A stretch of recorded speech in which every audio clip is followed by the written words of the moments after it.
자, 오늘 금요 기도의 타이틀을 이렇게 정해봤습니다. 크리스천이 좌파 사상을 받아들일 수 없는 분명한 이렇게 이유. 이 세상에서는 많은 인연들이 있죠. 이 세상이 창조된 이유부터 마귀가 나타났고, 마귀가 나타난 이 세상에 자기 자신의 씨를 많이 뿌렸죠. 때마다 다 역사하는 거예요. 근데 우리가 예수님을 믿고 살아가는데 이 성경 말씀대로 살아가잖아요. 말씀대로만 살아가면 되는데 이 세상이 이상하게 지금 2000년도 그랬고 지금도 많은 이 생각과 사상과 이념들이 생기고 있거든요. 근데 지금 우리가 이제 좌우 이런 이야기를 이렇게 하는데 우리가 이제 왜 이 좌파 이 사상을 우리 크리스찬으로서 따를 수 없는지 받아들일 수 없는지 그 근원을 보면 됩니다. 그 근원을 보면 절대로 그럴 수 없어요. 절대로 그럴 수 없어요. 그 이유를 한번 제가 설명을 한번 해보려고 이렇게 합니다. 그래서 한번 이런 이야기를 한번 나눠보고요. 그리고 금요일마다 우리가 이제 세상에 돌아가는 어떤 일들을 또 영적인 관점에서 이렇게 보고 자꾸 이제 해석해 보려고 이렇게 하는데요. 정말 놀랍습니다. 학생들이 놀라워요. 컴퓨터 소프트웨어 공학과 4학년 학생들이 요즘 학생들이 놀라워해요. 왜요? 제미나이나 챗 GPT도 수능 몇 점? 수능 만점. 옛날에는 챗 GPT 안 된다 그러는데 지금 또 계속 업그레이드 되다 보니까 그냥 만점. 그러니까 지금 이 AI들이 뭐예요? 인간 학생 최고의 수준인 거예요. 다 만점 맞아버려. AI는 다 만점 맞아버려. 이만큼 지금 학생이 이 전공하는 이 컴퓨터 소프트웨어를 전공하는 이 학생이 이 AI의 이 발전이, 그러니까 AI는 기본이 뭐예요? 수능 만점짜리로 시작을 하는 거예요. 우리는 공부해서 수능을 더 점수를 많이 맞으려고 하는데 AI는 그냥 만점부터 시작하는 거예요. 도대체 뭐예요? 뭐예요 도대체? 이 정도로 이건 놀라울 수밖에 없죠. 그래서 정말 이 AI가 너무나도 놀랍다. 더 놀라운 이야기. AI가 수능도 만점 맞지만 이것도 맞지만 더 놀라운 이야기. 요즘 어떻게 해요? 노트 내용을 뭐로 만들어줘요? 영상으로 만들어줘요. 정말 이게 세상이 어떻게 될지 이게 상상 초월이에요. 어떤 글이 있으면 그거를 뭐로 만들어준다는 거예요? 영상으로 만들어줘요. 그러면 이제 단순한 소설 같은 것도 영상 만드는 건 일도 아닐 뿐만 아니라 이렇게 복잡한 어떤 이런 것들도 영상으로 만들어준다는 거예요. 자동으로 이 시대가 영상 시대가 될 수밖에 없는 시대예요. 여러분 놀라워요. 지금 다 AI가 AI 영상 만드는 프로그램들도 있지만은 이제 노트 글인데 그러니까 내가 볼 때 이제 이 성경도요. 이 성경을 이렇게 이 프로그램에 집어 넣어주고 이거 영상으로 만들어봐. 그럼 다 이 성경을 영상으로 다 만들어줄 것 같아. 누가? AI 프로그램이. 정말 상상도 못하는 이 시대에 우리가 살고 있고 정말 시각화가 되는 그런 시대에 살고 있는 것을 보고 이렇게 있습니다. 여러분 제가 이 영상 보고 진짜 깜짝 놀랐는데 정말 이 큰 어떤 이 집을 짓는 주택, 목조주택이죠. 목조주택을 어떤 짓는 정말 큰 공장이더라고. 근데 거기에 AI가 몇 대 1을 해요. 근데 AI가 하자가 있어요, 없어요? 0%예요. 하자 0%. 그리고 이제 들어보니까 이분이 이 AI를 이걸 이렇게 만들어내는 목조를 만들려고 수년 동안 연구를 엄청 했더라고요. 왜냐면 이게 목조를 다양한 형태로 잘라야 되고 모양을 만들어도 막 그러잖아요. 근데 그거를 하기 위해서 정말 연구를 많이 했다. 아무것도 모르는데 AI에 대해서 로봇, 휴머노이드 모르는데 연구를 엄청 해가지고 정말 이 AI 로봇이 여러 대 있고 또 그것을 이제 주택. 근데 AI로 만들기 때문에 주택 가격이 떨어져요, 안 떨어져요? 확 떨어져 버려요. 확 떨어져. 거기서 이제 영상에서 나오는 게 이거 50평짜리. 이게 지금 다 하나, 둘, 9개를 만들어 와가 이미 공장에서 만들어 와가지고 거기서 딱 세팅하고 끝 가버리더라고.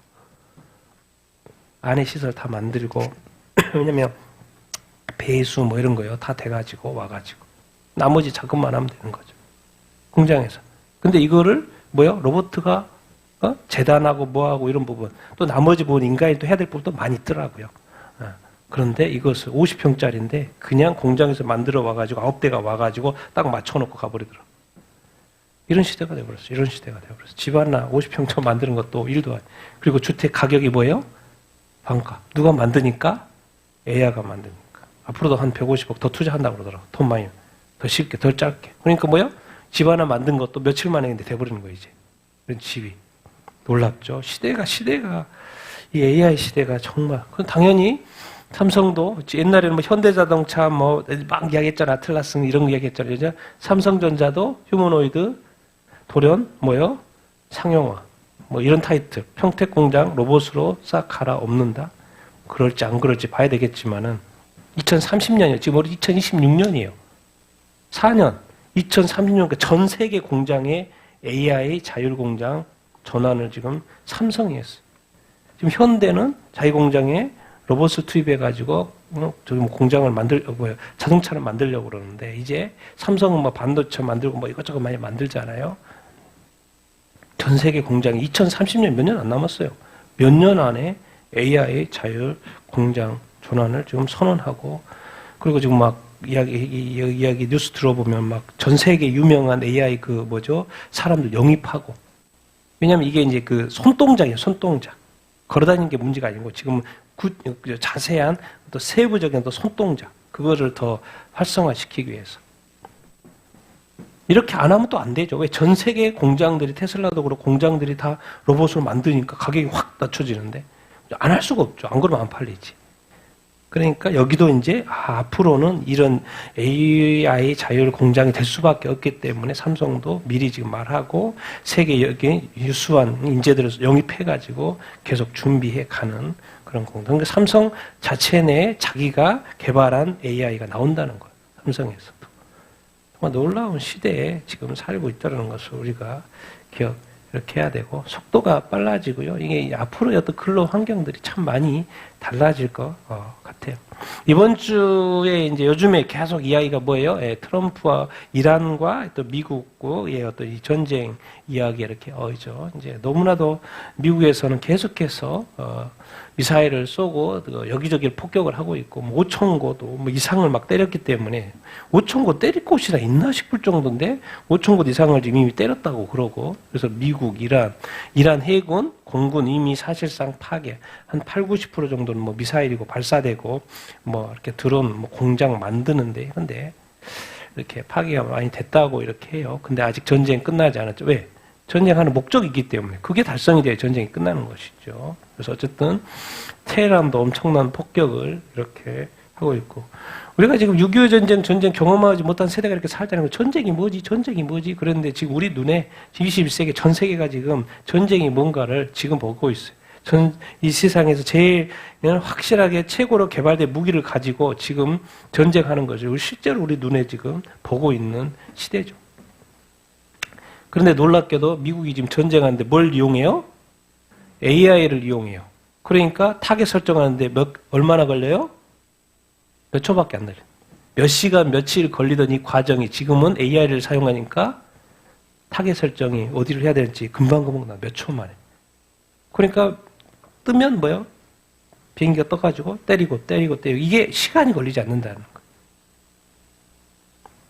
지금 군사 분야에서도 이 AI가 엄청난 역할을 지금 하고 있고 트럼프의 목적은 딴 게 아니죠. 전쟁이 끝나야 되는 목적은 뭐가 해결돼야 돼요? 이란 핵이에요. 이란 핵. 그 플루토늄도 지금 있다고 그러고 숨겨놓은 거 지금 찾아야 되고 저게 해결이 돼야지 그렇지. 전쟁을 했는데 핵이 만들 수 있는 그 몇 주 만에 만든다는데 그거 가지고는 그대로 남아있으면 이건 뭐 진 거죠. 진 게임 하지. 그 수존을 때려 부숴놓고는 뭐죠?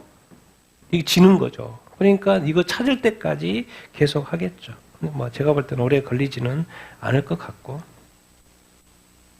그러니까 이란에서는 뭐요? 국가안보회의 의장이 이스라엘이 존재하는 한 협상이 있다 없다? 없다래요. 그러니까 계속 전쟁한다 안 한다? 한다는 입장이에요. 저쪽의 입장에서는. 그러다 보니까 이제 뭐요? 이란이 이스라엘을 때리는 데는 한계가 있으니까 자꾸 어디를 때려요? 주변 미국의 군사 기지가 있는 데를 계속해서 때리죠. 그리고 이제 아랍 쪽에 중동에 있는 미군 기지를 또 허락하고 그게 있는 데를 이렇게 때리다 보니까 뭐요? 지금 관련된 나라들이 사람이 죽어요 안 죽어요? 죽는 거예요. 그래서 이걸 어떻게 막 참여해 안 해? 막 이렇게 이야기하고 이렇게 있는 당. 그래서 약간 전쟁의 양상이 좀 커진 그런 어떤 상황인 것을 지금 볼 수 있어요. 여기서는 사방으로 튄 불똥 15개의 동섭에 다 사람들이 죽어가니 그 나라 죽었고 부상하고 이렇게 하고 이렇게 있으니까. 대통령은 말했어요. 중동 국가에 적대감 없어 사과했는데 또 이번에 이제 또 제2인자가 된 뭐죠? 모즈타바 차남이죠. 하메네이 차남이 이제 최고 지도자가 되고 뭐 한다고요? 피해 복수를 한다고 공개 성명이 이렇게 나왔죠. 이 사람의 입장에서는 지금 아버지 하메네이 죽었고 자기 아내 죽었고 자기 아들 죽었고 남는 게 하나도 없어요. 그러니까 열받아서라도 할 것 같아. 남는 게 하나도 없어요. 다 죽었어요. 그리고 자기도 지금 이제 부상당했다고 이야기하고 뉴스가 이렇게 나오잖아요. 부상당했다고 이렇게 이야기하고. 근데 이제 언론의 이렇게 상황을 보면 하메네이보다 더 강경파라고 이야기하더라고요. 하메네이보다 더 강경파라고 이 차남이. 그러니까 이제 이란에서 할 수 있는 것은 이 호르무즈 해협, 그 30km인가 33km 이 짧은 그가 배들이 통과해야 되는 그 석유를 싣고 통과해야 되는 그 호르무즈를 자꾸 이렇게 막는 거죠. 막으려고 이렇게 해야 돼요. 그러면 뭐가 올라가요? 국제 유가가 이렇게 올라가죠. 그러니까 지나가는 배들 계속 공격하고 있고, 뭐 이라크에 서 있는 것도 2대 공격하고, 또 방콕도 공격하고, 일본 것도 공격하고, 막 계속 공격을 하는. 그러면 국제 유가가 올라가니까. 그러면 결국 뭐예요? 세계에서 힘들어하죠. 그럼 누굴 욕해요? 네, 트럼프 미국을 욕할 테니까 그 작전을 이렇게 쓰고 이렇게 이기려면 자기들 할 일 하는 거예요. 이기려고 하는 거죠 지금. 뭐 전쟁이니까 이겨야 되니까 자기가 하려고 하는 어떤 방법을 쓰는 거야. 뭐 당연한 일 아니겠어요. 그래서 어쨌든 호르무즈 계속 봉쇄하려고 한다. 이렇게 이야기고. 러시아, 중국이 도와줄까 안 도와줄까요? 보이기에는 못 도와주고 몰래 다 도와주고 있어요. 러시아도 이란의 미국 군함 항공기 위치 정보 제공 다 이렇게 하고 있고 중국과 러시아 몰래. 러시아는 드론 기술, 그리고 중국은 미사일 연료 계속해서 실어서 날라다 주고 있고 보이지 않게 계속해서 이렇게 도와주고 이렇게 있겠죠. 이게 지금 어떻게 보면 엄청난 전쟁이에요, 사실. 엄청난데 그게 크게 안 드러나서 이렇게 그리고 또 굳이 확대할 필요는 또 이렇게 없으니까 그렇지. 겉에만 그냥 미국과 이란이 이렇게 하는 것처럼 이렇게 되어 있지만 사실은 뭐요? 정말 이미 지금 수많은 나라들이 이게 관련이 되어 있고 또 뭐요? 이 석유와 관련해서는 수많은 나라들이 지금 유가가 지금 너무 많이 올라서 문제가 이렇게 되고 이렇게 있고. 근데 참 하여튼간 우리 이충구 박사님 제가 영상을 진짜 꼭 보는데 여기 뭐요? 미국의 무슨 전쟁이라는 거예요 지금? 에너지 전쟁이라는 거예요. 에너지 전쟁. 뭐 어떻게 하려고? 어디를 박살내려고 그런 거예요? 중국을 박살내려고 이렇게 하는 거예요. 나 이거 최근에 이게 영상 보고 깜짝 놀랐어. 지금 미국이 어느 상태 정도냐면 사우디아라비아, 이란, 러시아, 중국 그 외의 모든 오페크 석유 생산 국가들보다도 그 합친 것보다 더 많은 석유와 천연가스가 미국에 있다는 거예요. 미국 200년 쓸 석유가 있고 100년 쓸 천연가스가 있다는 거예요. 미국 단독으로 쓰면 3,300년 쓸 수 있는 석유가 있다는 거예요. 그래서 또 최근에 또 석유가 또 발견됐다고 하는 것 같고. 이게 미국은 더 이상 중동에다 목매일 일이 있어요, 없어요? 없어요. 그냥 중동에 평화만 좀 있으면 돼. 정쟁만 없으면 돼. 이스라엘 평화, 이스라엘 공격 안 하고 평화, 이제 그걸 위해서 가는 거죠. 더 이상 이제 석유나 천연가스에 목매일 일이 없는 거예요. 그러니까. 그리고 그래서 중국은 이제 목표가 정해졌죠. 이런 이제 중동은 목표가 아니고 어디요? 중국의 중국. 이만큼 많대요. 셰일혁명 2015년도에 셰일혁명. 그러니까 이제 중국을 이렇게 억제하려고 하니까 베네수엘라 쳤죠. 그 다음에 지금 이란 치고 있죠. 베네수엘라 석유 수출 약 80%가 중국. 이란마저 붕괴하면 중국이 문제가 될까요? 안 될까요? 당연히 이렇게 되죠. 그러니까 중국 석유 수입 석유 70%를 컨트롤할 수 있는 상황이 되는 거예요. 이란까지 이렇게 되면은. 그러면 중국에 어떤 일이 일어나요? 보여주더라고. 주유소에 차가 몇 대 서 있어요? 수천 대가 서 있는 거예요. 뭐 넣으려고? 기름 넣으려고. 지금 기름이 들어와요? 안 들어와요? 잘 안 들어오잖아요. 이게 지금 현실이 돼가고 이렇게 있는 것이지요. 이게 자꾸 이렇게 이슈화가 안 돼서 또 이렇게 숨기고 그런 거지. 실질적으로는 이런 어떤 여기저기 SNS에서 올라와요. 실제로 지금 영향이 가고 있다, 안 가고 있다? 가고 있는 것을 볼 수 이렇게 있죠. 근데 이제 이충구 박사님이 에스더 기도회에서 제가 원하는 게 이런 거죠. 이런 사건들 어디서 관점에서 한번 볼 필요가 있어요? 기독교 관점에서 볼 필요가 있죠. 우리는 기독교 관점에서 볼 필요가 있어요. 이란과의 어떤, 미국과 이란과의 어떤 전쟁을. 근데 이제 보십시다. 트럼프는 말해요. 우리는 미국을 하나님 아래에 있는 하나님의 나라로 하나님께 봉헌할 것이다. 예수님이 왕이시다. Christ is king. 여러분, 대통령이 예수님이 왕이라고 말해요. 미국을 하나님의 나라라고, 나라로 하나님께 뭐 하고 싶다? 봉헌한다고 말해요. 그러면 이란은 뭐라 그래요? 우리는 어디한테 바친다고 말해요? 하메네이, 알레한테 바치다. 하메네이를 통해서 누구한테? 알라한테 바친다고 그러죠. 똑같은 거. 미국은 누구한테? 하나님한테 바친다고 이야기하죠. 그래서 둘이 싸우는 거죠. 하나님한테 바치려고 하는 나라하고 또 어디하고요? 알라한테 바치려고 하는 나라가 지금 싸우고 있는 거예요. 어떻게 보면 이들은 전쟁인 거예요, 지금. 그러니까 알라를 위해서 성전을 하는 것처럼 미국은 또 뭐예요? 또 성전하는 거죠. 하나님의 나라를 위해서.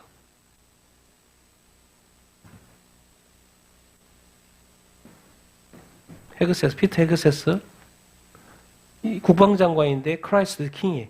설명을 해요, 이충 박사님. 크라이스트 킹. 예수는 누구다? 예수님 누구다? 왕이다. 우리 죄를 위해 죽었다. He will come again. 그는 다시 오실 거다. 영광 가운데 다시 오실 것이다. 그냥 국방장은 이렇게 예수님을 왕이라고 그냥 말하는 사람. 대통령 예수라고 말하는 사람. 왜? 이란이가 뭐예요? 하메네이도 알라가 신이라고 그럴 것이고 다 이야기할 거잖아요. 똑같아. 미국에서는 국방장관이 예수는 왕이다 이렇게 말해. 지금 이분은 저게 미국의 이스라엘 주재 대사죠. 미국에 있는 이스라엘 대사 목사님이시고, 근데 뭐라 그래요? 창세기에 보면 너를 축복하는 자에게 내가 축복하고 너를 저주하는 자에게 너를 축복한다. 그러니까 미국은 말해요. 목사님 말하는 거예요. 지금 이스라엘 미국 대사 이분이 말해요. 허커비 대사죠. 허커비 목사님. 근데 이스라엘 축복할 수밖에 없다. 왜? 성경에 그렇게 되어 있으니까. 이런 마인드예요, 지금. 그러니까 하나님을 또 하나님의 나라를 위한 미국과 또 알라와 또 그것을 위해서 성전하는 이란과 지금 싸우고 있는 거예요. 누가 더 강하냐? 전쟁 끝나보면 누가 강한지는 나타나겠죠. 금방 우리가 알 수 있겠죠. 이게 바로 이 기독교적인 관점에서 우리가 이게 뭐지 지금? 왜 이런 일이 일어나고 있지? 왜 미국에서는 이런 많은 지금 중동의 이 석유에 목맬 필요가 없는 상황이 됐지? 왜 하나님이 이렇게 축복을 했지? 이런 걸 생각해 볼 필요가 있지. 지금 이란과 미국의 이 전쟁이 뭐지? 이란이 알라를 위해 사는 것처럼 미국이 하나님을 위해 사는 건 아무 문제가 없잖아요. 동등한 거예요. 지금 전쟁이 일어나는 거예요. 누가 더 강력하냐는 거지. 이스라엘을 저주하는 이란과 이스라엘을 축복하는 미국, 두 나라 간의 전쟁. 우리 하메네이 재산이 죽었는데 몇 조요? 292조라고 나와 있다. 아니 1조도 큰데 내가 볼 때 1조도 커요. 1조도. 어떻게 1조나 종교인이 1조도 큰데 292조가 재산이에요. 근데 이 하메네이가 지금까지 했던 정책이 있더라고. 이게 참 이 영상을 잘 만들었다. 그래서 이걸 제가 봤는데 이슬람 정권의 진짜 실제는 누군가요? 이란 혁명수비대. 하메네이가 머리가 쓴 게 이야기를 이렇게 보니까 자기는 종교 지도자 역할을 하는데 거기에 받쳐줄 힘으로 어디라고 협력한 거예요? 이란 혁명 수비대. 그래서 이 영상을 보면 이란 혁명 수비대 사람들이 이란의 모든 좋은 기업, 회사 다 가지고 있어요. 그러니까 이란이라는 나라에서는 수주를 어디다 줘요? 그 회사도 준 거예요. 거기서는 회사에서 돈 벌고 그 돈을 가지고 무기를 사고 계속 전쟁을 하는 거죠. 그러니까 엄청나게 빵빵한 이 돈이 많은 이란 혁명수대, 이게 다 회사를 엄청나게 많이 가지고 있습니다. 그렇게 상생관계로 이렇게 왔더라고. 그러니까 이게 무서운 게 제가 볼 때는 하메니는 하나의 개인이지만은 뭐요? 이게 여기가 커요. 여기가 커. 이란 혁명수비대. 그러니까 결국 이 이란 전쟁이 끝난다는 건 혁명수비대가 항복을 해야지 되지 않나 그런 생각을 이렇게 하게 되고.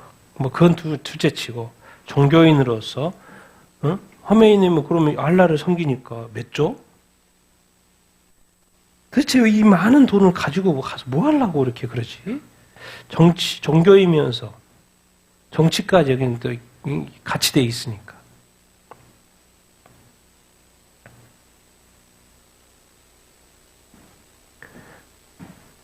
이스라엘의 알리야는 계속되고 있습니다. 또 신규 첫 주 만에 신규 신청자가 몇 명? 330명. 이게 지금 계속해서 이스라엘로 알리야. 이제 조금 있으면 지금 1000명이 넘었는데 조금 있으면 1100명 됐다고 1000만 명 됐다고 100명 됐다고 그러고 1300명 됐다고 그러고 1000만. 이스라엘의 인구가 많이 돼질 것 같아요. 성경 예언대로 지금 다 이루어지고 있죠. 자, 중국입니다. 위챗, 우리로 하면 카카오톡. 위챗에 탈북민이 우리 한국에 어떻게 갈까 그런 이야기를 잠깐 나눴어요. 탈북민 여성 2명이 한국행 계획을 위챗으로 논의했어요. 그러다가 공안에 체포됐어요. 얼마 만에? 3일 만에. 둘이 위챗으로 어떻게 보면 카카오톡으로 둘이 잠깐 이야기했는데 3일 만에 왔어. 쫓아와 잡아갔어. 중국 당국이 개인 통신까지 다 뭐하고 있어요. 실시간으로 보고 있어요. 그래서 탈북민이 잡혔으니 이제 뭐 다시 적이 될 확률이 높죠. 이게 바로 앞으로 적그리스도 시대, 7년 대화를 한 요한계시록 시대입니다. 그리스도인들의 모든 것은 실시간으로 감지되고 그게 잠지되면 바로 며칠 만에 잡혀요. 그럼 결국에는 살려면 어떻게 해야 돼요? 안쓰는 수밖에 없죠. 여러분 그런 시대가 안 올 것 같죠? 상상이 안 되죠? 중국은 실제잖아요. 우리가 그 사이가 아직 안 됐기 때문에 그런 생각을 하는 거지. 중국에서는 그거 다 크리스천들이 다 말할 거 아니에요. 그것이 실제다. 왜? SNS로 뭐 못해요? 복음 못 나눠요. 성경 말씀 올리면 바로 잡혀요. 중국에는 실제로. 우리가 지금 자유롭게 살아서 이런 어떤 느낌이 없어서 그렇지. 탈북민, 만약에 여러분이 탈북민이 2명 여성이었다고 생각해 보세요. 잠깐 카톡했는데, 위챗했는데 잡혀버렸어요. 탈북하려고 그랬는데. 이 감시사회. 나중에 이제 진짜는 벗어날 수 없는 그런 사회가 중국이 보여주고 있죠. 성별은 2가지뿐이요. 기독교 신념 공개했는데 캐나다에서 벌금이 얼마요? 몇십만 원 달러. 한 나라가 왜 이렇게 기독교 국가에서 하나님이 그 좋은 나라에 그렇게 축복해주고 그 아름다운 땅을 주셨는데 왜 이렇게 사람의 생각은 이렇게 계속해서 타락해 갈 수 있지? 그러니까 이런 거 보면 이제 이해가 되죠. 하나님이 왜 태초에 하나님이 세상을 창조하시고 왜 이 홍수로 심판을 하실 수밖에 없었던지를 제가 요즘 세상을 보면 야 하나님 그렇게 하시는 것에 대해서 심판하시는 것에 대해서 할 말이 없어질 정도의 세상이 되고 있어요. 그 말이 뭔 말이에요? 아 이제 하나님은 하시겠구나. 이 좋은 나라가 아니 하나님이 만드신 남녀 성만 있다고 말을 했을 뿐인데도 벌금을 저렇게 많이 때려버리면 맛이 간 거죠. 맛이 간 거죠. 하나님 입장에서.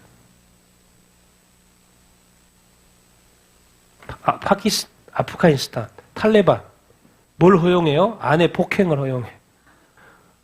동성애는 또 사형이야. 하여튼간 이게 동성애는 싫어해. 동성애는 사형인데 아내는 폭행하도록 허용해요. 남편이 아내를 때려도 골절이나 외상, 멍이 남지 않으면 오케이. 아내가 상처나 골절을 입고 판사한테 호소를 했어. 그러면 남편에게 징역 며칠? 15일이면 끝. 그럼 다시 나오는 거야. 그럼 나와서 또 때릴까 안 때릴까요? 또 때리겠죠 당연히. 계속 맞고 사는 거야. 근데 놀라운 것은 개나 수탉을 싸우게 하는 동물 학대는 징역 몇 개월? 5개월. 사람은 몇요? 15일. 동물을 학대는 징역 5개월. 그러니까 이 아프가니스탄 탈리반한테 여성은 뭐요? 예, 짐승보다 못한 존재인 거죠. 교사가 학생을 때려서 골절이 되면 직위해제. 아버지는 자녀가 기도하지 않는다는 이유로 체포할 수 있고 처벌할 수 있다는 거죠. 만약에 기독교가 이렇게 강압적으로 한다고 생각을 해보십시오. 이슬람은 강압적으로 하잖아요. 근데 우리 기독교는 강압적으로 하지 않죠. 자유를 줘요. 왜? 선택권을 주죠. 그러니까 자기가 선택한 대로 행하고 나중에 심판을 받는 거죠. 자기가 행한 대로. 근데 이상하게 이런 데는 이 강경 무슬림들은 이렇게 강압적으로 해요. 그리고 여자를 또 아이들을 이렇게 거의 동물 취급. 탈레반은 또 테러리스트야, 테러리스트. 정말 이런 세상이 여러분 존재한다는 걸 기억해요. 이런 걸 또 법으로 만드는 거 대단하잖아요. 법으로 만들어요. 새 형법으로. 그럼 굳이 법으로 만들 필요가 있어요? 말이요? 이제 남자들은, 탈레반 남자들은, 아프간의 남자들은 여자를 마음대로 패도 법적으로 합법이에요. 법적으로 합법. 이게 지옥이지. 주님이 심판하셔야 되지 않겠어요? 여자들 위해서라도, 아이들을 위해서라도. 계속 놔두는 것이 주님한테는 눈물이지 않겠습니까? 인도, 중부서, 힌두교 폭도 예배 중인데, 가정집에서 예배 드리고 있는데 와가지고, 100명이 와가지고 목사 때려버리고, 어린이 다치고, 손자인가가, 손주 2명인가가 지금 내장이 터지고 이런 식으로 해가지고 다쳤다고 이야기를 이렇게 하더라고요. 예배 중에 와가지고.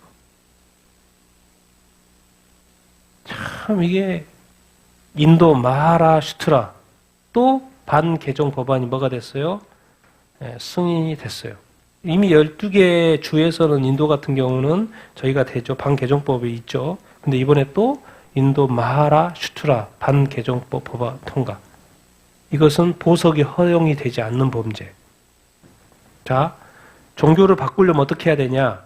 사전에 당국의 허가를 받아야 돼요.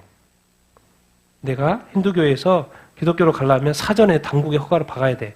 그리고 최소 60일 전에 뭐 해야 돼요? 통보를 해줘야 돼. 그리고 개정 이후에는 25일 이내에 당국에 등록을 해야 돼. 내가 크리스찬이 됐다고 등록을 해야 돼. 등록을 안 하면 뭐가 되는 거예요? 그 종교가 이게 무효. 나라가 한 사람의 종교를 예수 믿는 거를 통제해요. 나라가 허가해주고 허가 안 해주고. 이 지옥이지 이게 이렇게. 힌두교가 이렇게 지금 가고 있습니다. 여러분 우리가 이 자유가 있는 것은 이런 사람들 위해서 기도해 줘야 돼요. 진짜. 정말 점점 더 어렵게 가고 있어요. 이게 제목이 놀라워서 그래요.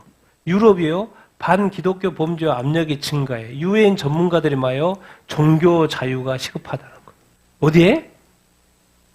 유럽의 기독교 국가였던 나라에 종교의 자유 보호가 시급하다는 거예요. 지금 말도 안 되는 타이틀이 기독교 국가에 다 예수 믿는다고 한 사람들이 그 나라에 종교의 자유가 필요합니다. 그런 타이틀이 붙어 있어요. 이 반기독교 범죄가 심한 데가 프랑스, 영국, 독일, 스페인 가장 큰 피해. 유럽에 지금 종교의 자유, 정확히 말하면 뭐겠습니까? 기독교 자유가 필요하다라고 이 보고서가 올라와 있어요. 보고서가. 있을 수 없는 일들이 지금 일어나고 있다는 것을 여러분 기억해야 합니다. 유럽에 종교의 자유가 필요하대요. 시급하대요. 도와줘야 된대요. 세상 그냥 마음대로 살고 싶으면 모르겠지만 정말 그리스도인으로서 참되게 성경 말씀대로 믿고 남녀 성만 있다고 이렇게 믿고 이렇게 성경대로 살아가려고 하면 뭐가 어려움이 있다는 거예요. 유럽에서 그게 유럽 보고서예요. 유럽 보고서. 유럽의 종교 자유를 어떻게 좀 더 줘야 되겠는데요. 기독교 국가에. 유럽이 기독교를 잃어버린 이유, 세속화가 아니고 교회 내부 자체적으로 그렇다는 자체적으로 넘어지는 자체적으로 붕괴하고 있다. 이분이 이제 리처드 하이웰 박사님이 이제 기고한 건데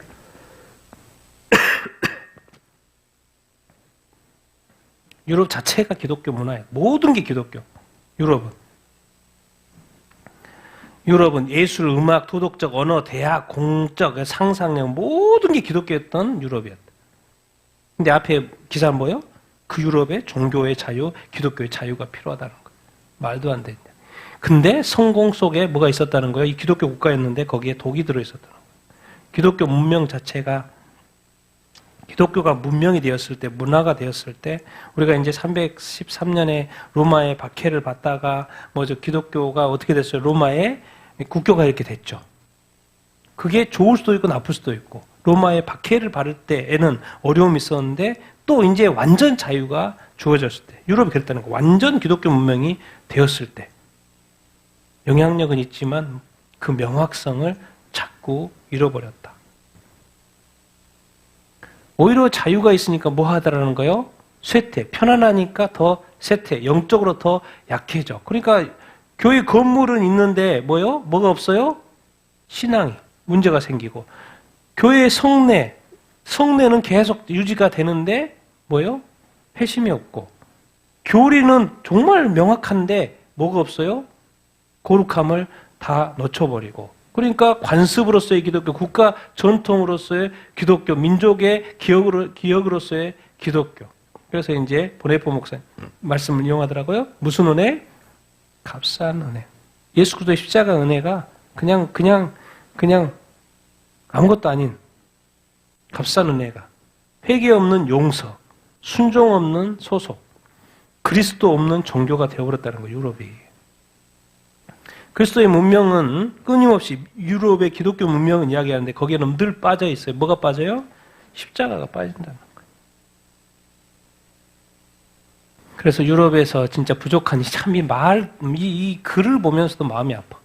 자신이 말하는 것을 실제로 좀 믿는 교회가 되면 좋겠다는 거예요. 유럽이. 말만 하지 실제로는 믿어요? 안 믿어요? 안 믿는다는 거예요. 하나님이 실제로 존재하시는 것처럼 예배하는 그 교회만 됐으면 좋겠다. 다 형식적인 예배라는 거예요. 하나님이 실제하시면 실제하신 그 하나님 받으실 만한 그 온전한 예배가 드려야 되는데 하나님이 실제하지 않는 것처럼 예배한다는 거예요. 죄와 권력, 탐욕, 욕망, 죽음에 대해 진실을 말하는 그게 더 이상 그런 죄에 대해서 이야기하지 않는다는 거예요. 이 교회가. 자신의 명성을 지키기보다 약자를 보호하는 교회. 과거의 영광에 취하지도 작아지는 것을 두려워하지 않는 교회. 유럽에서 기독교의 미래 사실 말은 없다는 거예요. 유럽에서의 기독교의 미래는 크지 않을 수 있다는 거예요. 내가 볼 때는 없다는 이야기예요. 과연 유럽의 교회가 회복이 될까? 안 된다는 이야기예요. 그냥 좋게 표현해서 이렇게 하는 것이지. 어떻게 이렇게 돼버렸지? 유럽의 교회가. 유럽은 무슨 시대? 지금 그래서 탈기독교 문명이 되었어요. 유럽이 기독교 국가였다가 이제 탈기독교 문명이 되어버려가지고 유럽은 이제 더 이상 기독교 국가가 유럽 대륙이 아니다. 그래서 이제 말하는 게 더 단순해져야 되겠고 더 용감하고 더 정직하고 더 깨끗한 그 신앙을 회복하고 더 기도하고 더 성경적인 교회가 되어져야 되지 않겠냐. 참 너무나도 맨날 듣는 이야기인데 유럽은 그것이 없어졌다 그러는 거예요. 처음에는 믿음으로 시작했고 그것이 문명이 됐고 이제 습관적으로 하는 습관이 됐어 유럽은. 그리고 그것이 이제 머릿속에만 남아있어. 뭐가 없어졌어요? 처음에 그 믿음이 없어져 버렸어요. 그래서 마지막 질문이 그래요. 다시 믿음이 될 수 있을 것인가? 다시 믿음을 얻을 수 있을 것인가? 이것을 바로 요한계시록 7교회 첫 번째 뭐라 그래요? 교회의 모양은 다 있어요. 그래서 칭찬도 잘해. 이거 잘했다고 해요. 근데 예수님 뭐라 그래요? 뭘 잊어버렸다? 첫사랑을 잊어버렸다고 그러잖아요. 에베소 교회. 지금 유럽 교회라고 뭐라 그래요? 너가 지금 뭘 잊어버렸다고 이분의 주장으로 보면 그 믿음이 다 식어버렸다는 거예요.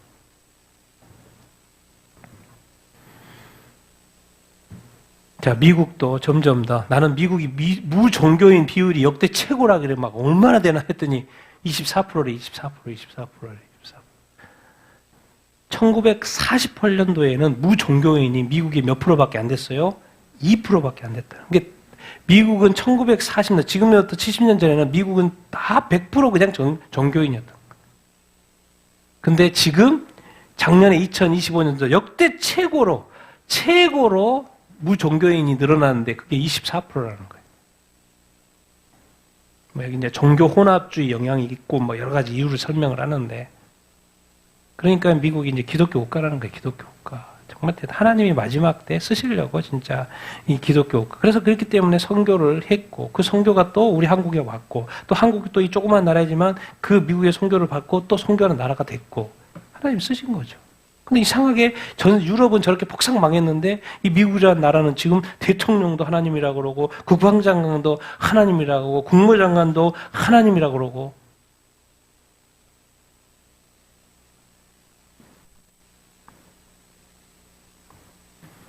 참 이렇게 그래서 이제 그런데 중요한 거예요. 미국 대통령은 깨어 있고 국방장관은 깨어 있고 기도하는데 미국 선교회의 수장이라는 사람은 안 깨어 있어. 놀랍게도 교회의 수장은 안 깨어 있어.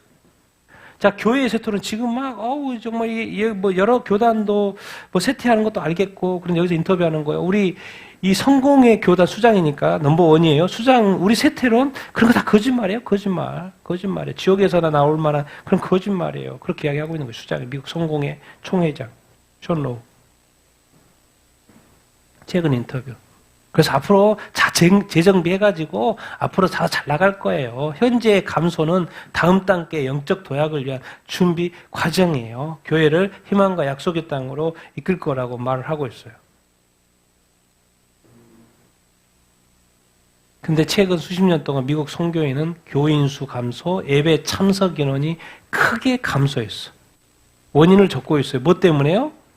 진보적인 신학 노선 때문에. 뭐 진보적인 신앙은 뭐지? 왜 상국회를 자꾸 떠나지 사람들이?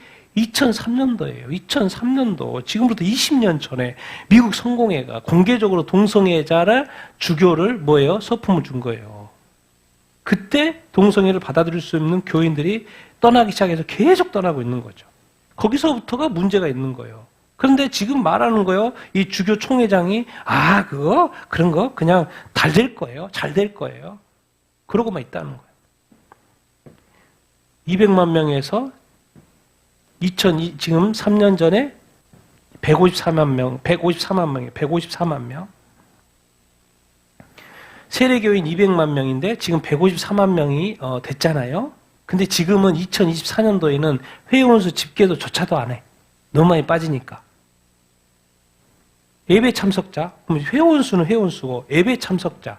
2023년도에 41만 명, 2024년도에 41만 명, 지금 몇 년, 3년 전에는 60만 명이었는데 예배 참석자가, 회원수 말고 예배 참석자가 2년 전에, 2014년, 10년 전에 60만 명인데 지금 20만 명이 떠나가고 또 예배도 나오는 사람이 줄었다는 거예요. 지금 41만 명. 그러면서도 총회장이 그러는 거, 괜찮아요. 그런 거 다 도약이 될 거예요. 그 자리에 있으니까, 배부르니까 그러죠. 사람이 지금 회원수는 저렇게 많아도 예배 안 나오는 사람이 너무나도 많고, 지금 매년마다 수없는 많은 사람들이 교회도 안 나오고 그러는데, 어떻게 보면 교단장이라는 사람이, 교단은 정치거든, 정치. 그 자리에 있으면 돈이 나오는데 뭐. 다른 사람이 예배 드리는 안 나와도 무슨 상관이에요. 그런 식으로 말하잖아요. 우리 회개해야 됩니다. 더 우리 교회가 더 깨끗해지고 거룩하고 정결하게 주님 앞에 온전히 서야 합니다. 이렇게 말해야지. 그것도 나중에 괜찮아질 거예요. 근데 그 안에는 뭐예요? 지금 20년 동안 동성애가 허락이 돼가지고 정말 이 마지막 때가 되니까 유대인 목사님들이 자꾸 깨운다니까요. 제가 슈나이더 목사님 자꾸 이야기하잖아요. 이 유대인 출신 미국의 목회하시는 분이에요. 구약 단어를 잃어보니까 구약 모든 단어가 누구를 가리키고 있다? 예수님 가리키고 있다. 유대교 집안에서 태어났는데 결혼 13년 차에 진리가 무엇인지 알고 싶었다라는 거예요. 그래서 성경을 읽기 시작을 이렇게 했다라는 거예요. 성경을. 그때는 성경을 접하지도 못했대요. 유대교 집안에서는. 그래서 처음에 성경을 반박하려고 읽었는데 구약을 완독하고 신약을 읽어보니까 점점 확신이 되더라는 거예요. 그래서 2001년도에, 지금으로부터 25년 전 2001년도에 1월 17일에 믿게 됐다는 거예요. 그래서 목회자가 지금 돼가지고 목회하고 있다니까요. 유대인이 말해요. 성경에 보니까, 구약 보니까 다 예수님이더라. 그 메시아 된 예수님이 신약에 오신 거다. 유대인이 말하고 있어요. 유대인들이 지금. 왜? 지금 지금 이방인 민족의 목사님들 다 타락하고 그래가지고 이제 다시 유대인들이 말하고 있어요. 진짜 성경이고 예수님이 진짜다. 한국 노란봉투법 뭐 때문에 지금 우리 그라운드 씨는 헬게이트 열렸다고 이렇게 했는데 옛날에는 이렇게 노조가 있으면 그 회사에 노조가 있잖아요. 그래서 그 노조가 데모 이렇게 하고 투쟁을 하고 해서 협상을 하고 했는데 지금은 노란봉투법이 통과된 건 뭐예요? 왜냐하면 그 부품을 만든 자동차라고 하면 그 자동차 부품 만드는 회사가 얼마나 많아요. 근데 그 하청도 본청한테 이제 요구할 수 있는 거예요. 그러니까 지금 뭐예요? 지금 하청 노조 400, 700곳이 교섭을 요청하고 있는 거예요. 원청 221곳에 대상으로. 줄줄이 있는데, 그걸 어떻게 일일이 협상을 해요? 이 말은 뭔 말이에요? 이제 본사에 있는, 이렇게 본청에 있는 이제 보너스는 다 날아간 거죠. 왜? 밑에 있는 하청에 있는 노조들이 보너스 자기들 받고 우리 안 받고 하면 가만히 있겠습니까? 주지도 못하죠. 주면은 밑에 달라고 그러니까. 아니면 나눠주든지. 이런 꼴이 된 거예요, 이제. 내가 볼 때 이제 두고 봅시다. 어떻게 진행이 되는지. 사법 3법 통과됐어. 법 왜곡죄 통과됐어. 그러니까 누구요? 대법원장을 조사해요. 고발이 돼요. 대법원에서 무슨 판단하겠습니까?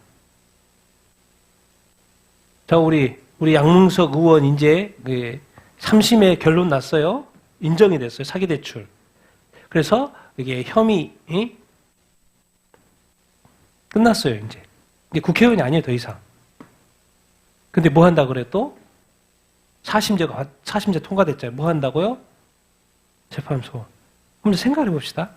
3심까지 해서 유죄였어요. 근데 4심에 가서 무죄가 나왔어.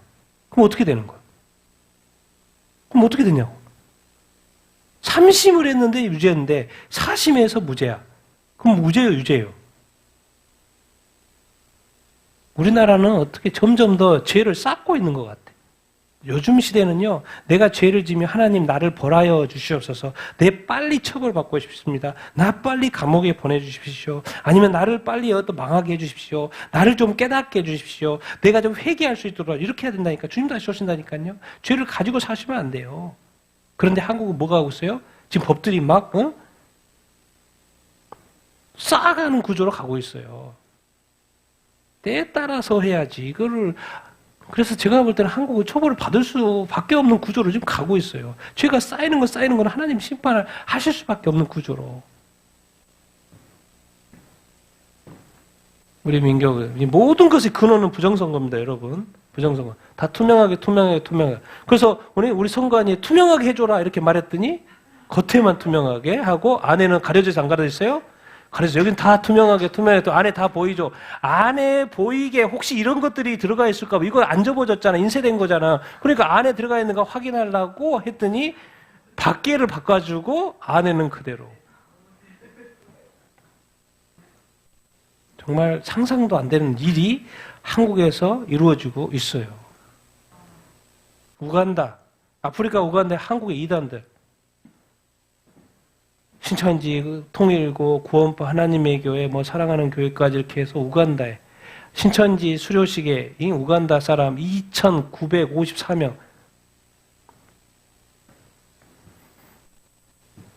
네, 이런 거 볼 때마다 왜 이 우간다에 예수 믿는 크리스찬들한테 가가지고 이단이 하나님이 천벌 내릴 겁니다. 천벌 내려요. 보십시오. 예수 잘 믿고 있는데, 교회 잘 다니고 있는데, 한국에 천벌 내리든지, 저 단체들에게 천벌 내리든지. 제가 오늘 이제 좌파 사상 잠깐 이야기, 그냥 겉만 훑는 거예요. 왜 이 시작을 알아야지, 왜 이 세상이 이렇게 되고 있는지를 알 수 있고, 결국 이것이 시작이 됨으로 말미암아 교회가 다 파괴됐어요. 그럼 그 배후에 누가 있냐는 거지. 보통 이제 그 전에도 있겠지만 좌파하면 보통 어디서 이야기하냐면 프랑스 혁명. 1789년 프랑스 왕정시대를 무너뜨린 프랑스 혁명. 단두대 생각해. 프랑스 단두대 맨날 목 자르는 거고 단두대 프랑스 혁명. 왕정시대를 끝내고 민주주의, 이 왕족, 의회에서 왕권과 귀족 권력을 제한하려는 어떤 사람들이 왼쪽에 앉아가지고 왼쪽에 좌석이 그쪽에 있었어요. 그래서 그때부터 뭔 단어가 나와요? 좌쪽이다 그래서 좌파. 지금으로부터 200년 전, 200년이 전이죠? 200년 좀 넘게. 그래서 프랑스 혁명 때 이 단어가 이렇게 나오고, 우리가 뭐 역사책을 자코뱅당, 지드롱파, 왕당파 많이 들어봤잖아요. 역사책에서. 그 자코뱅당, 좌쪽. 자코뱅당. 이 좌쪽의 사상이 뭐냐? 사회적, 경제적인 평등을 강조하고 기존 어떤 권력 구조가 불평등하다, 비판하고 개혁하고. 근데 여기서 이제 우리 항상 기억해야 될 것은 그 사상적인 뿌리가 있어요. 뭐예요? 계몽주의. 그 전 시대에는 무슨 주의였어요? 신본주의, 종교가 우선이었거든요. 하나님이 우선이었어요. 신본주의였어요. 근데 이 프랑스 혁명도 그렇고 이 계몽주의, 인간의 이성을 강조하기 시작을 하고 모든 사람이 평등하다라는 어떤 인본주의, 왕과 어떤 이 일반 시민, 서민 간의 어떤 평등, 계급을 타파하려고 이렇게 하는 이 인본주의가 뭐예요? 같이 일어난 거죠. 신본주의에서 갑자기 뭐로 간 거예요? 인간 중심으로 가기 시작하는 그 뿌리가 있어요, 여러분. 그래서 뭘 강조하냐면 이 좌파 핵심 가치는 평등이에요. 국가의 역할을 되게 확대해요. 사회적 약자를 늘 보호한다고 강조해요. 사회 개혁을 늘 한다고 이야기를 이렇게 해요. 그러니까 평등 같은 경우 정제적, 사회적 불평등을 줄여야 된다. 자본주의가 이거 문제가 있다. 그래서 부의 재분배를 해야 돼. 항상 늘 분배를 하려고 그러잖아요. 복지를 확대하고 노동자의 권리를 보호. 그래서 거기에 대표 이론가가 칼 막스예요. 칼 막스. 공산주의, 칼 막스. 국가의 역할 확대했네. 그러니까 늘 시장에 개입하려고 그러죠. 국가가 자꾸 개입하려고. 그 자본주의는 뭐예요? 그냥 국가가 시장에서 알아서 하도록 하는 구조인데 자꾸 국가가 개입을 하죠. 복지국가, 공공의료, 교육평등. 현대 대표적인 정책은 뭐예요? 국가가 개입한 거. 유럽식, 북유럽식 복지, 사회민주주의. 사회적 약자보호, 다음과 같은 집단을 보호해. 노동자, 빈곤층, 소수인종, 이민자, 성소수자를 늘 보호하려고 이렇게 하고. 사회개혁, 기존 질서가 늘 불평등하다. 늘 그래서 바꿔야 된다, 개혁을 해야 된다, 혁명을 해야 된다. 그래서 러시아혁명이나 노동운동이나 복지국가, 이런 국가를 이렇게 계속 이렇게 추구, 이렇게 하는 것이죠. 그래서 이게 좌파 사상으로 이렇게 나온 것들이 뭐냐면 뭐예요? 공산주의, 또 사회주의, 또 사회민주주의, 또 진보주의. 사유재산 인정하지 않아. 계급이 없는 사회, 생산수단 공유, 자본주의의 강한 복지, 그리고 사회개혁 중심. 우파의 차이가 뭐예요? 우파는 자유와 전통, 작은 정부, 시장 자유, 전통 유지. 근데 좌파의 개념은 평등을 강조하고 복지를 확대하고 국가가 개입하고 사회 변화. 그러면 이 현대에서의 좌파의 개념은 뭐로 요즘 나타나고 하냐? 환경보호 한다 그래. 환경보호 자꾸. 그리고 뭐요? 인권을 되게 중시해. 그리고 젠더 평등, 남녀 평등이 아니고 젠더 평등. 그리고 뭐예요? 다문화 사회. 지금 유럽이 다문화 사회 됐고 한국도 다문화 사회 가고 있죠. 왜 그래요? 왜 많은 외국인들이 각 나라마다 막 섞이는지 알죠. 옛날엔 섞이지 않았죠. 유대인에게서 이방인과 섞일 수 없죠. 그래서 사마리아인을 그렇게 적대시했죠. 왜? 하나님을 섞여버렸다고. 근데 지금은 전 세계가 섞이는 문화죠. 전 세계가 섞이는 문화. 섞일 수밖에 없죠. 지금은 노동력이 부족하기 때문에 유럽도 노동력 데려와야 되고 일본도 노동력 들어와야 되고 한국도 지금 노동력 들어와야 되고 전 세계 선진국들은 다 노동력을 들어와서 자연스럽게 지금 다문화 사회가 되고 이렇게 있는데 근데 이 다문화 사회는 결국 어떻게 되냐면 다종교 사회가 되는 것이죠. 근데 한국 좌파가 또 특징이 또 달라요. 일반 이 서구는 경제 사회 정책 중심이라고 보통 이야기하는데 한국에는 이게 뭐가 껴있냐? 북한이 껴있어요. 북한이. 그러니까 역사가 자꾸 바뀌고요. 이 안보가 엄청 관련되어 있고 다 북한. 그러니까 분단이 되어 있잖아요. 북한 문제하고 이 이념이 같이 결합이 되어 있어요. 한국은. 그래서 특별히 더 강해요. 반공국가. 이승만이나 박정희는 늘 반공인데 북한이 그냥 공산주의 국가잖아요. 그러니까 그렇게 계속 이렇게 싸우는데 그게 이 이념들이 북한을 자꾸 한국으로 남쪽으로 온 거죠. 남쪽. 그리고 민주화 운동을 이렇게 군사정권이 있었기 때문에 거기에 또 반대하는 어떤 세력들이 이렇게 있고. 그래서 한국은 좀 더 좀 이렇게 특수한 거예요. 특수한 거. 이 같은 유럽 좌파하고 한국 좌파는 또 이렇게 틀려요. 거기는 북한이 그냥 깊이 관련이 되어 있는 거라는 것을 우리가 이렇게 알아야 합니다. 북한은 무슨 사회예요? 네, 공산주의죠. 공산주의. 공산주의는 가장 문제가 뭐예요? 가장 먼저 파괴하는 게 뭐예요? 네, 무신론이기 때문에 교회를 파괴하죠. 레닌, 스탈린, 소련 얼마나 교회를 파괴하고 그리스도인들을 죽였는지 몰라요. 중국 공산주의 하죠. 뭘 파괴해요 지금? 교회를 파괴하죠. 북한 교회를 파괴하죠. 쿠바 교회를 파괴하죠. 지금 잡혀있는 마두로 교회를 목사님들은 교회를 얼마나 비판했어요. 그러니까 이게 사상이고 이념인 것 같지만은 그 뒤에는 제가 볼 때는 이제 마지막 때 후반에 뭐예요? 교회를 파괴하기 위해서 만들어진 그 이념이에요, 이념. 또 영적인 관점에서. 그러니까 이것이 기독교에 당연히 영향을 미칠 수밖에 없죠. 그러니까 기독교가 진보주의다 보니까 기독교가 또 진보화되는 거예요. 그러니까 자꾸 이 동성애라든가 동성결혼이라든가 또 낙태라든가 이 진보 신학들, 뭐죠, 해방 신학, 뭐 여러 가지 어떤 신학들이 자유주의 신학들이 계속해서 그게 기독교로 받아들이고 우리 한국 목사님들이 미국에 가서 그걸 배우고 와가지고 또 이렇게 하고 제가 보는 거는 이 공산주의, 사회주의, 진보주의를 추구하는 데에서는 뭐예요? 다 어떤 데에서 유럽은 뭐가 됐어요? 뭐 사회주의 추구하고 뭐 하더니 뭐가 통과가 됐어요? 차별금지법이 통과가 됐어요. 그래서 교회가 아웃. 근데 한국도 지금 이 차별금지법이 하나 남았는데 한국 통과 안 됐다고 하는데 그거 통과되면 결국 아웃이죠. 그러니까 결국 제가 이제 깊이 이렇게 생각을 해보면 결국에는 이 200년 전에 이 마지막 때 교회가 결국 뭡니까? 우리가 지금 교회가 점점 쪼여오고 유럽이 지금 종교 자유 좀 달라. 종교 자유 줘야 되는데 유럽에서 종교 자유가 없어요. 기독교 자유가 없어졌어요. 이게 길거리에 전도하면 잡아가요. 유럽에. 영국에서는 유럽에서는 잡아가요. 남녀 성만 인정하면 큰일 나요. 반성경적인 나라가 되버려. 반성경적인 나라가 돼 있는 거예요. 기독교는 쇠퇴해버렸고 기독교는 지금 억압 가운데 있고 이 종교 국가들의 힌두교, 이슬람교에서는 뭐요? 기독교가 그렇게 박해를 받고 있고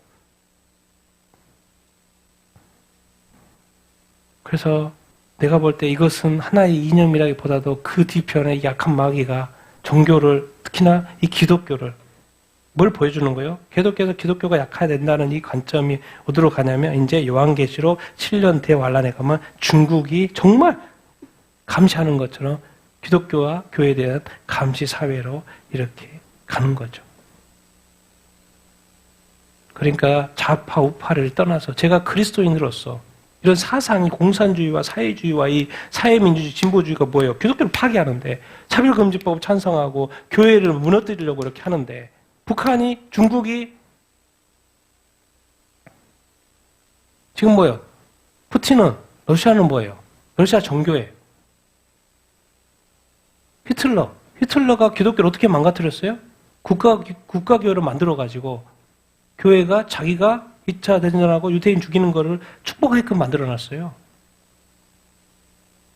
한국교회가 1930년대 일제시대 때 뭐 했어요? 신사참배했죠. 그리고 2013년인가 뭐예요? WCC 개최했죠. 뭐 하는 거예요 지금?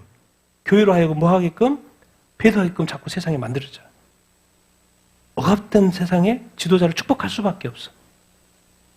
목숨 걸고 그것을 반대하는 사람 몇 안 돼. 세상이 지금 그렇게 가고 있죠. 히틀러 나중에 적그리스도가 나타나면 교회는 다 꾸벅할 수밖에 없어요. 교단에서 그렇게 결정할 거예요. 1939년도에 그랬던 거죠. 또 2013년도 최근에도 2013년 WCC 개최한 것처럼 나중에 적그리스도 세상에도 목사님들이 교단 사람들이 그렇게 할 거예요. 결정만 하면 되니까. 그래서 교단에서 결정을 했지만 교인들이 반대하는 사람은 안 하겠죠. 이 세상에 이게 하나의 어떤 이념으로 보시면 안 돼요, 여러분. 기독교 파괴예요, 기독교 파괴. 교회 파괴, 믿음 파괴, 천국과 지옥 문제예요. 천국과 지옥 문제. 단순하게 생각하면 안 돼요. 진짜 아무것도 모르는 거예요. 아무것도 모르고 이렇게 막 하면 안 돼요. 지금 한국에 얼마나 기독교가 지금 고통받고 있습니까? 목사님이 감옥 가는 시대예요, 지금은. 정말 어느 순간 거짓말이, 슈나이더 목사님, 거짓말이 반복되니까 뭐가 돼버려요? 진실이 돼버려요. 거짓말이 오래 반복하니까 언제로 진실로 믿게 돼버려요. 거짓말인데. 그러니까 이 언론이 그렇게 중요한 거예요. 그래서 제가 언론을 안 봐요. TV를 안 보는 거예요. 뉴스를 안 봐, 뉴스를. 왜? 거짓말 하니까. 이제 이 정도 나이 먹었으면 그게 거짓말인지 아닌지 지금 그 정도 구분할 줄 알아야죠. 그걸 파악되는 이상 안 봐요. 일반 언론을 안 본다고. 제가 찾아본다고요. 그 짓을 내가 계속 보고 있으면 안 되니까. 거짓말을 오랫동안 자주 하면 언제 뭐예요? 당연시 돼버린 거예요, 제가. 그냥 당연히. 이걸 뭐라 그래요? 세뇌. 여러분, 북한에 산다고 그러십시오. 북한의 뉴스 계속 듣는다고 생각해 보십시오. 그 세뇌지, 진실을 말하는 거야. 중국에서 산다고 해보십시오. 뭐 올라오면 뭐 삭제라 그러고. 중국의 정부에서 말한 것만 듣게 하는. 그게 사실이겠습니까?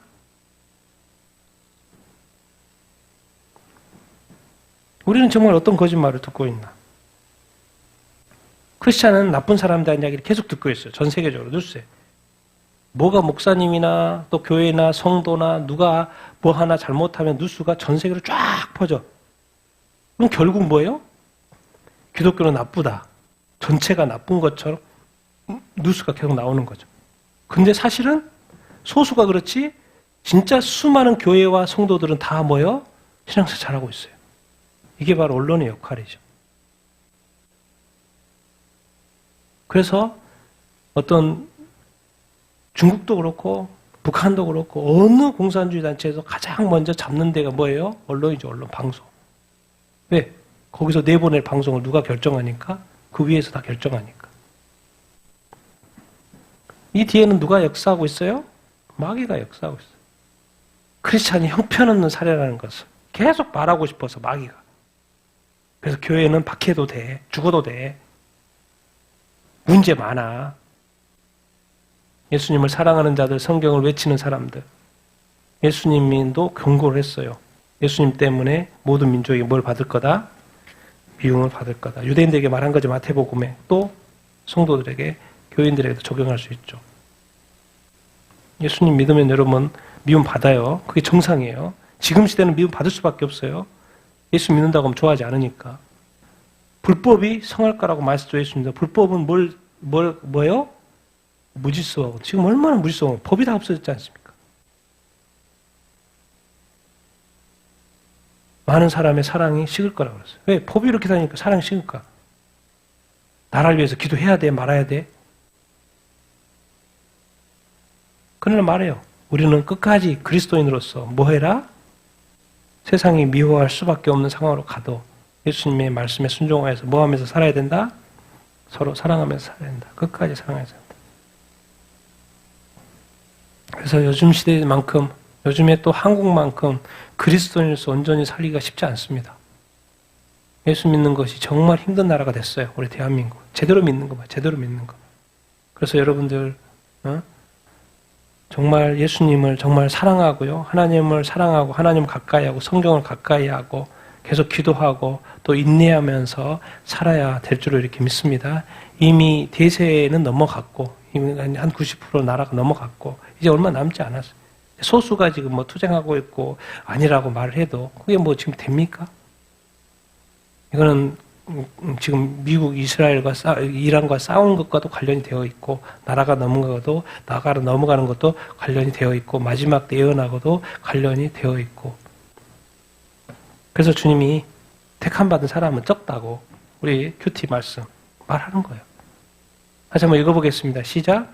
천국은 마치 자기 아들을 위하여 혼인잔치를 베푼 어떤 임금과 같으니 그 종들을 보내어 그 청한 사람들을 혼인잔치에 오라 하였더니 오기를 싫어하거늘 그들이 돌아보지도 않고 한 사람은 자기 밭으로 한 사람은 자기 사업하러 가고 그 남은 자들은 종들을 잡아 모욕하고 죽이니 종들이 길에 나가 악한 자와 선한 자가 만나는 대로 임금이 애복을 입지 않은 한 사람을 보고 이르되 친구여 어찌하여 애복을 입지 않고 여기 들어왔느냐? 청함을 받은 자들은 많되 택함을 입은 자는 적으니라. 아멘. 예수님께서 지금 비유를 하고 있는데 이건 무슨 비유예요? 천국 비유입니다. 천국과 지옥 이야기하고 있는 거예요, 지금. 천국 비유예요, 천국. 자기 아들을 위하여 뭘 베푼다? 혼인잔치를 베푼다. 누가? 어떤 임금이. 지금까지 예수님은 많은 비유를 했어요. 그리고 지금 22장에 와서 혼인잔치의 비유를 하고 있어요. 그리고 조금 이따 24, 25장에 가서 뭘 이야기해요? 세상의 종말 이야기를 해요. 세상의 종말을 이야기하기 전에 뭘 이야기하냐면 혼인잔치 비유를 들어가고 있어요. 자기 아들을 위해서. 엄밀하게 말하면 누구 이야기했어요? 예수님의 혼인잔치. 요한계시록 19장에 있는 혼인잔치를 지금 일부러 말을 하고 있는 거예요. 하도 종교 지도자들이 안 믿고 그러니까 좀 들어라 안 듣냐? 그러니까 22장인가 23장인가 가서 뭐요? 화 있을진저 그러는 거예요. 하도 안 들으니까. 그리고 세상 심판 이야기 하는 거예요. 그 청한 사람, 당연히 유대인들이고 아는 사람을 부르죠. 이스라엘 사람들을. 혼인잔치가 준비됐어. 근데 그들이 돌아보지도 않고 싫어하고 자기 밭으로 가고 자기 사업하고 종들을 잡아 죽이는 거예요. 그래서 이제 이런 거죠. 종들이 어디로 가요? 청한 사람 이스라엘을 안 온대. 믿는 사람들은 안 온대. 그러면 또 길에 나가서 악한 자들이나 선한 자들. 여기서 보통 이제 이방인들, 이방 사람, 악한 자들도 있고 선한 자들이 있을 거 아니에요. 그러니까 만나는 데로 가서 왔어. 근데 이제 보니까 많이 왔는데 그 중에 누가 뭘 안 입고 있어요? 예복을 안 입고 있어요. 그러니까 임금이 야, 너 결혼식에 왔는데 예복도 안 입고 왔냐? 쫓아내버려요. 예식에 참여하지 못하게 만들죠. 쫓아내버려요. 임금은 확실해요. 예복이 결혼식에 내 아들 결혼하는데 예복도 안 입고 와? 가. 그러면서 희한한 말을 해. 바깥 어두운 데에서 이를 갈며 일 것이다. 바깥 쫓아내면 끝인데 마치 뭐 지옥 같은 이야기를 하는 거예요. 도대체 뭔 이야기지 이게? 청함 받은 자는 많대, 택함 받은. 지금 자기 백성은 어차피 안 왔고, 자기 백성 일단 안 왔고, 또 다른 이방인들이 많이 와 청함을 받아서 왔어. 길거리에 막 데려왔으니까. 그런데 그래서 사람들이 결혼식 하는 게 많이 왔어. 그런데 그 당시에는 또 예복도 막 미리 결혼식 자체에서 예비해가지고 또 건네주고 참여하게끔 합니다. 근데 그것도 안 입었다는 거예요, 이 사람은 지금. 근데 택함 받은 자 적다 안 적다? 사람이 많이 왔는데 택함 받은 자가 적다 이렇게 이야기를 하고 이렇게 있는 거예요. 도대체 이게 뭔 말이지? 그들의 문제는 뭐예요? 일할 때하고 뭘 참 구분을 못 하고 있는 거예요, 지금. 혼인잔치에 참여할 때 뭐라고? 아니, 평소에 계속 일하고 왔잖아요. 자기 밭에 일했고, 자기 사업 계속했고, 그리고 계속 했어요. 왕 밑에서 열심히 살았어요. 근데 지금은 무슨 때인 거예요? 자기 일을 내려놓고 어디에 참여할 때인 거예요? 혼인잔치에 참여할 때요. 근데 생각에 전환이 안 되는 거예요, 지금. 내가 지금 왕이 초청한 혼인잔치에 참여해야 될 거라는 생각으로 전환이 안 되는 거예요. 뭐가 중요한 거예요? 자기 바, 자기 사업이 중요한 거예요. 이게 뭔 말입니까? 아니, 지금 주님이 곧 다시 오신대. 휴거 알아? 예수님 다시 재림하신대. 요한계시록 세상 심판하는데 세상이 너무 관영해가지고, 죄가 너무나도 관영해가지고, 정말 예수님의 혼인잔치가 지금 가까워지는 것 같은데, 준비해야 될 것 같아. 근데 여전히 사람들, 요즘에 그리스도인들도 뭐요? 휴거가 뭔지도 모르고, 재림에도 관심도 없고, 자기 일 열심히 하고, 뭐 누가 열심히 하지 말래요? 자기 사업 누가 열심히 하지 말래요? 열심히 해야지. 근데 이게 때가 있다는 거예요. 여기서는 실제로 지금 왕의 명령이 떨어졌어요. 초청이 왔어요. 혼인잔치 한다고. 그럼 그때로 전환해야 되는데 이게 너무 몰입하다 보니까 이제 교회가 예수님이 재림하든 뭐 휴가가 있든 관심이 없어요. 목사님도 가르치지도 않고 전환이 안 돼. 세상을 보면서도 분별도 안 되고. 그건 말하는 거예요. 분별이 하나도 없다. 요즘 교회가 이제 우리한테 적용하면 교회가 하나도 분별이 없다는 거예요. 주님 혼인잔치 열릴 때가 됐는데. 그래서 사람들 초대했는데 말해요. 청함을 맞는데 택함 적다. 이거 뭔 말이야? 어린 양 혼인잔치. 요한계시록 19장에 뭐 혼인잔치 이야기 나와. 그 이야기 하는 거거든, 사실은. 너희들은 안 돼. 너희들이 왜 어린 양 혼인잔치 참여 안 하려고 그래? 오히려 뭐 했어요? 예수님이 죽였죠. 요즘 교회가 뭐예요? 반성경적으로. 성경이 무슨 진리야. 제 마음대로 살죠. 뭐 이것이 인권이고 뭐든 다 받아들이고. 하나님하고 아무 상관없습니다, 여러분. 어린 양 혼인잔치 합당한 옷 입으래. 근데 옷 이야기가 나와요, 옷 이야기가. 빛나고 깨끗한 세마포 옷 이야기가. 당연히 그 드레스죠, 드레스. 빛나고 깨끗한. 근데 한마디 더 붙여. 이게 뭐냐면, 옷이 뭐냐면, 성도들의 뭐다? 의야, 의. 요즘에 교회가 다 반성적인 이야기를 다 들으면서 의가 다 깨지고 있어요. 거룩이 다 깨지고 있어요. 성도들이 더 이상 의롭지 않아요. 그냥 세상과 섞여가지고 살지. 더러움과 이 거룩이 다 섞여가지고 살아요. 의와 불의가 다 섞여가지고. 얼마나 불의와 불법이, 합법이 다 섞여가지고 살아요. 이것도 되고 저것도 되고. 여러분 철저하셔야 돼요. 그 철저하게 살면 성경대로만 믿으면 여러분 미움을 받는다고 성경이 돼 있어요. 왜? 지금은 불법이 성한 시대이기 때문에. 사랑이 식어서 서로 고발하지, 욕하지, 용서해주지 않아요. 서로 싸우지. 그런 시대에 우리가 이미 들어와 있어요, 여러분. 예복을, 당연히 결혼식인데 예복을 입어야죠. 신부는 신부에 합당한 옷을 입어야 되고, 결혼식에 기본 예복 입고 들어와야죠. 근데 이 사람은 신경도 안 쓰고 들어왔다는 거. 너 왜 예복 안 입어서? 쫓아냈어요. 놀랍게도 주님 말이에요. 너는 체감받은 자, 청함받은 자냐. 다, 교회 다 다니잖아요. 그 당시 유대인들 다 하나님이 꼭 성전에 가서 제자들 것들 그거 다 드려요. 그래서 바리새인들, 서기관들, 사두개인들. 사두개인들 근데 뭘 안 믿는다 그래요? 그 다음 구절에 보면 뭐 나와요? 부활 안 믿어, 부활. 교회 열심히 다녀, 부활 안 믿어. 그런다고, 그것도 뭐 아는 것 좀 더 질문해. 7형제 질문해. 야, 부활하면 결혼 안 해. 너 그거 몰랐지? 아, 그렇군요. 그런데도 예수님 죽여요. 아, 그래요? 그럼 다시 사고가 다 전환이 돼야 되는데 사고는 전환 안 되고 예수님 죽여버려. 죽이는데 동참한다고. 여러분은, 우리는 지금은 이미 청함을 받았고, 그래서 예식에 참여했어요. 예식에 쫓겨나는 사람이 되면 안 되죠. 근데 쫓겨난 사람이 많다고 말하는 거예요, 지금. 오히려 그 예식에 남아있는 택함받은 사람은 뭐 할 거라고요? 적을 거라. 그러니까 이렇게 적용해 보면 어린 양의 혼인잔치에 참여할 사람은 뭐요? 적을 수 있다는 거예요. 무서운 이야기를 지금 하고 있죠, 예수님이. 이제 심판 이야기 24장 가기 전에. 저 어린 양 혼인잔치에 비유해서 너희들은 혼인잔치에 못 들어올 것 같은데 이거 제가 하고 있는 거예요. 안 들어온다고 이미 말했고 다른 사람 들어온다 이야기를 했고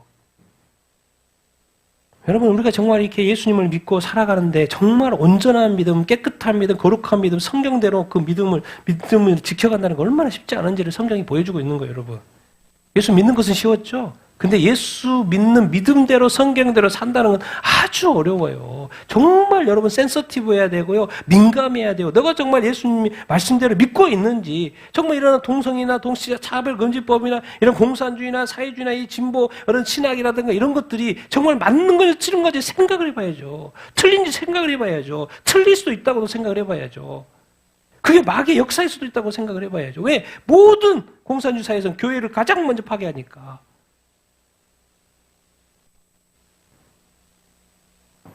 그래서 수많은 사람들이 지금 박해를 받고 있고 점점 더 교회는 어려운 시대로 가고 이렇게 있습니다. 여러분 온전한 믿음 다 지킬 수 있게 되기를 예수님의 이름으로 축원드립니다.